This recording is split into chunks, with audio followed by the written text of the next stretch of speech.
Assalamualaikum warahmatullahi wabarakatuh. Perkenalkan, nama saya Siti Amanah dari kelas Hukum Internasional B Universitas Islam Negeri Sunan Kalijaga Yogyakarta. Saya di sini akan menjelaskan sedikit tentang perjanjian bina, khususnya pada pasal 1 dan 2. Sebelumnya, saya mau menjelaskan sedikit tentang perjanjian bina.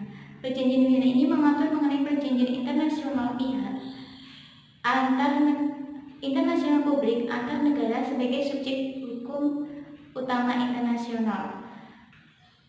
Perjanjian ini dianggap sebagai induk perjanjian internasional karena konvensi inilah yang pertama kali memuat ketentuan-ketentuan mengenai perjanjian internasional. Melalui konvensi ini, ketentuan mengenai perjanjian internasional diatur melalui ratifikasi, reservasi, hingga pengunduran diri negara dari suatu perjanjian internasional. Nah, langsung saja pada pokok pembahasan saya. Pasal 1.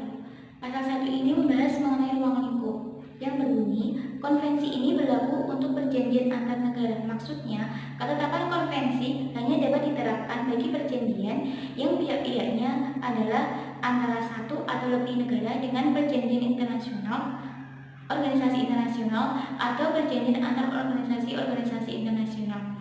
Kemudian pasal 2 ini menjelaskan mengenai istilah-istilah yang ada dalam perjanjian.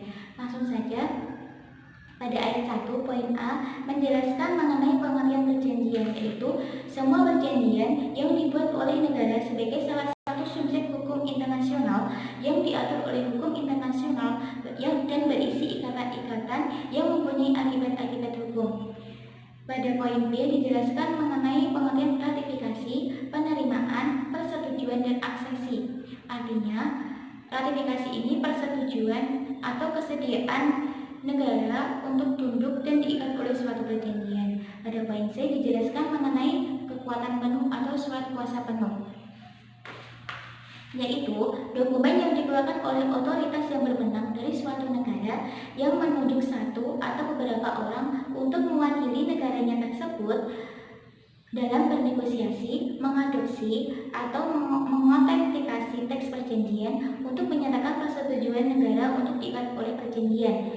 Kemudian pada poin D dijelaskan mengenai reservasi, yaitu pernyataan sepihak dibuat oleh suatu negara ketika menandatangani, meratifikasi, menerima, menyetujui, atau mengaksesi suatu perjanjian. Kemudian pada poin E dijelaskan mengenai tentang negosiasi negara.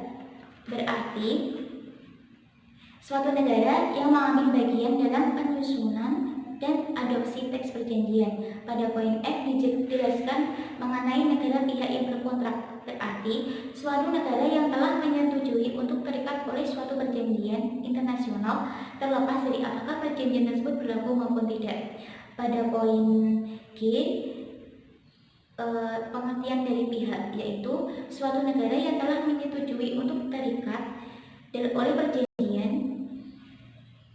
dan untuk mana perjanjian ini berlaku. Pada poin H dijelaskan mengenai pengertian negara ketiga, berarti suatu negara yang bukan merupakan pihak dalam perjanjian. Dalam poin I dijelaskan mengenai organisasi internal, berarti organisasi antar pemerintah. Kemudian pasal 2 ayat 2 dijelaskan bahwa ketentuan-ketentuan ayat 1 tentang penggunaan istilah-istilah dalam konvensi ini adalah tanpa mengurangi penggunaan istilah-istilah itu atau terhadap makna-makna yang dapat diberikan kepada mereka dalam hukum internal negara manapun. Sekian penjelasan dari saya, kurang